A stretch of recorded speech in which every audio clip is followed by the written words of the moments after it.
During this year-long process, the tail, nose, and other sections were also fitted into place.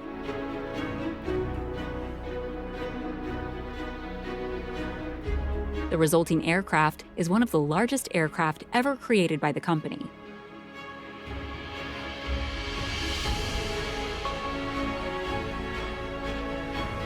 But just because the aircraft is assembled doesn't mean it's ready. The lower fuselage was assembled on the standard A330 line, then delivered to another factory in Toulouse, France.